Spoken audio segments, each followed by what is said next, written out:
The Oak Inside the Acorn. Written by Max Lucado. Illustrated by George Angelini. The acorn looked at the world around him. Green hills rolled their backs in the distance. Bright daisies bloomed below him. Above him, a family of puffy white clouds floated through the blue sky. The world looks so big, the little acorn said to his mother. I'm just glad to be right here with you. His mother was a tall, beautiful oak tree. I'm glad too, my little acorn. It's good for you to be here with me now. But when your time comes to go into the world, you'll be fine. I'll be afraid, the little acorn said. Mother Oak hugged the little acorn in her strong branches.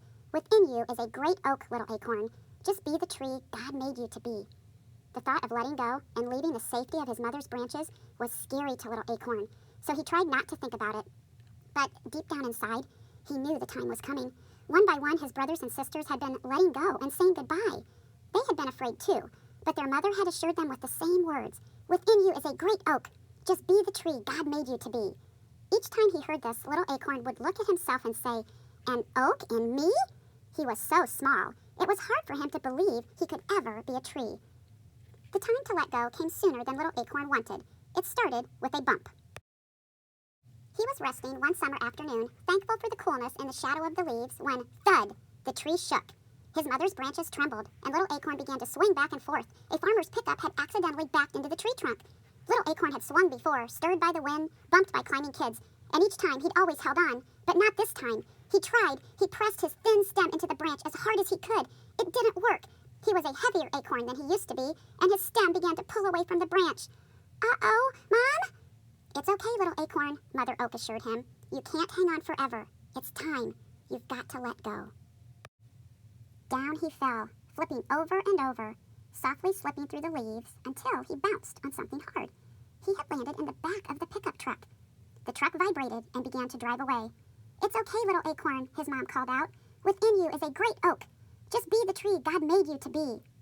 Little acorn barely heard the last few words. The truck was already moving down the road, going somewhere. He just didn't know where. As the truck bounced, so did the acorn. Ouch, he said. This is rough. It gets better, he heard a voice say. Rolling over, little acorn looked up at a young tree. Who are you, he asked. I'm a new little orange tree on my way to be planted. What do orange trees do? Asked the acorn. By now the road and the ride were smoother. We grow oranges. Oh, answered the acorn. He didn't know what an orange was and was just about to ask when the truck slowed to a stop. Wow! Exclaimed the orange tree, who was tall enough to see out of the truck. What is it? Asked the acorn. Trees! Orange trees! Everywhere! It's an orange grove! Okay, little orange tree, it's time for you to be planted, the farmer said as he lowered the truck tailgate and climbed into the back of the truck. The acorn rolled away just in time to avoid the farmer's big boot. The farmer took the tree and was gone for a long time. Little acorn stared at the sky as it began to darken. He missed his mother oak and her strong branches. This would be his first night away from her. The tailgate banged, and the farmer jumped in.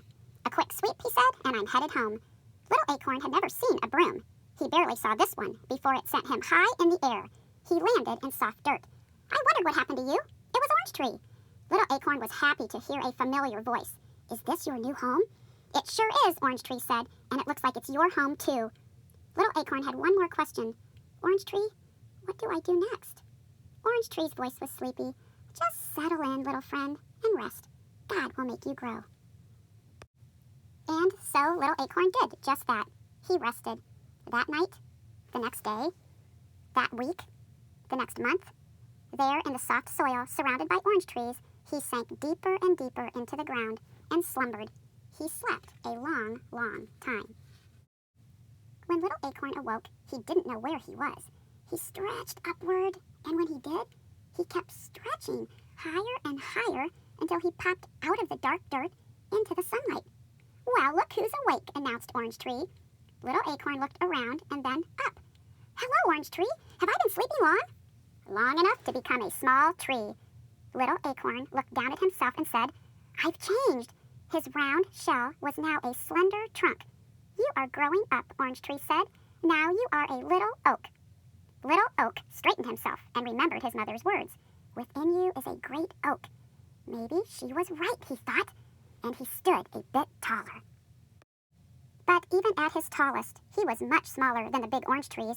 Their bushy branches grew greener and greener. Then one day, Orange Tree called out to his friend, "Little Oak, look, my first orange." The big Orange Tree spoke up. "He'll have many more," they said. "So will I," announced Little Oak. The trees in the grove laughed. They didn't mean to hurt Little Oak's feelings, but they did. "You'll never have oranges," they said, chuckling. Little Oak straightened his branches and pushed as hard as he could, but no oranges popped out. Not that day, nor the next, nor the next.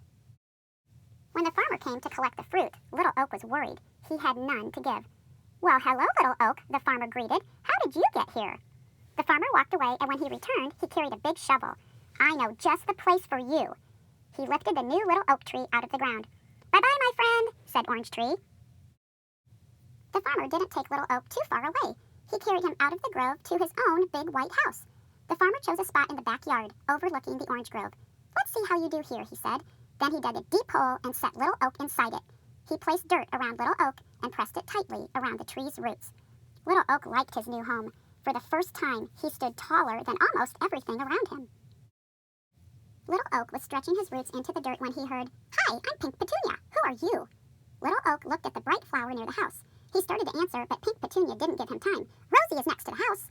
"Hi there," chirped Rosie. "Daisy is here too." "That's me," said a white and yellow flower. "Hello, Little Tree." Pink Petunia continued, "We are soft and smell sweet. What about you?" Little Oak didn't know how to answer. He knew he had no oranges. "Do you grow flowers?" Pink Petunia asked. Little Oak never remembered seeing flowers like roses or petunias on his mother. But still, maybe oaks did grow flowers. "Maybe I could. Maybe that is what I'm made to do," he answered. So he tried. As hard as he could, Little Oak tried to grow flowers like his friends could grow. As the sun grew hotter, they unfolded into a rainbow of pinks and reds and yellows. Little Oak, however, just grew taller. As the days grew longer, his roots grew deeper. Every day he tried to grow colorful flowers, but he never could. Pink Petunia could, so could Rosie, so could Daisy, but not Little Oak. Finally, Little Oak decided to rest. His branches were tired and drooping. His leaves were dropping. Even the flowers were sleepy. "We're going to rest now, Little Oak," the flowers told him. And they did. The sky grayed, and days shortened, and the whole garden slept. While Little Oak slept, he dreamed. He dreamed of his days as a little acorn on his mother's branch. Deep in his sleep, he heard her soft voice. "Within you is a great oak. Just be the tree God made you to be." When the sun warmed his branches, Little Oak awoke. Only he wasn't so little anymore. He could see farther. He had grown taller and wider. The winds didn't bend him as much. His branches were as big as his trunk used to be. Little Oak was becoming Big Oak. Many years passed, and each year he grew bigger and wider and bigger until everything in the farmer's yard looked up to him. Now Orange Tree and the flowers called him Big Oak. He spread his big branches and looked around. Orange Tree was taller too, but not as tall as Big Oak. Big Oak was taller than all his friends. They were wide, but not as wide as Big Oak. He was the tallest. He was the widest. But he still wondered what he was supposed to do. He couldn't grow oranges or flowers. He just grew bigger, and he didn't know why. Big Oak was just awakening from a long winter's nap. His leaves were tiny buds when a young farmer brought 2 ropes and tied them to one of his strongest branches. Close by, a little girl watched. Rosie Rose was puzzled. "What's it for, Big Oak?" "I don't know," Big Oak answered, but he soon found out. "Can I do it, Daddy? Can I swing?" "Go ahead," urged the man, and the little girl with bright blue eyes and hair the color of Daisy's flowers sat in the swing. Big Oak felt the tug, but barely. He was strong, and little girl was small.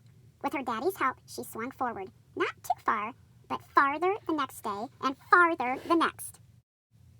By the time the sun was hot and the flowers were plenty, she could swing alone, kicking her feet higher and higher until she could see the roof of her house. Then back she would swing, back until she seemed to look straight at the ground. Big Oak loved the sound of little girl's laughter, her footsteps running toward him, her squeals of delight as she swung higher and higher into the sky. Yes, Big Oak loved little girl.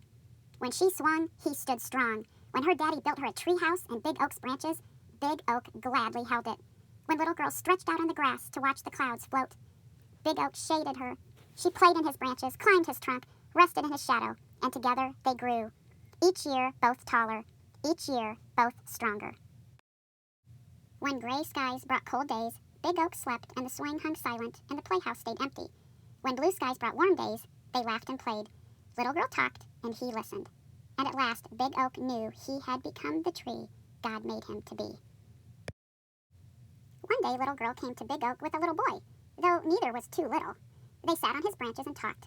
Big Oak held them both, and when they carved their names on his trunk, he didn't mind. Little boy pushed the swing. Little Girl laughed, and Big Oak protected them from the sudden rain. In time, Little Girl didn't swing so much. When she climbed into the treehouse, she sat more and played less. Little Girl was becoming Big Girl. Big Girl now stood as tall as Big Oak's lowest branch. One day, Rosie Rose said to Big Oak, "She's growing up, Big Oak. She'll soon leave." Big Oak didn't answer, but he understood. Big Girl spent many blue sky days sitting on the ground, leaning back against Big Oak's trunk and watching the clouds drift by. Big Oak knew Big Girl had a big question on her mind, because she said things like, "I don't know what I'm supposed to be," and "It's so hard to let go," and "How can I know who I am?" Big Oak wanted to talk to Big Girl. He knew just what to say. He would say, "Within you is a great girl. Just be the person God made you to be." "Orange trees grow oranges," he would say. "Flower plants grow flowers. And oaks grow tall enough for swings and strong enough for swinging and big enough to hold little girls until they become big girls." He wanted to, but he couldn't say the words. One day, Big Girl was so sad. The little girl who used to giggle in Big Oak's shade just sat, silent tears flowing down her cheeks. "It's hard to let go," she said. Big Oak was listening, and he had an idea. He looked down at his branch, at a little acorn. "I have a special job for you," Big Oak said. The next time the wind blew his branches, Big Oak let this branch shake more than the others. The little acorn popped loose and landed in Big Girl's lap. Big Girl picked it up and started to toss it away, but stopped. She held the little acorn in her hand and stared at it. She turned and looked up at Big Oak. "Were you ever this small?" Answering her own question, she continued, "Of course you were. You grew into a great oak from a little acorn. All you did was become what God made you to be." She looked again at the acorn, then back at the tree. Her eyes brightened. "Do you suppose that's what God wants me to do?" Big Oak wanted to shout yes, but he didn't have to. Big Girl stood and announced, "Of course he does. Now it's time for me to let go and become the person God made me to be." Big Girl smiled, placed the acorn in her pocket, and began walking away. But after a few steps, she stopped and turned. She looked at the swing, the treehouse. She looked at Big Oak. She walked over to him and placed a hand on his trunk. Without a word, she said goodbye. Without a word, Big Oak said the same.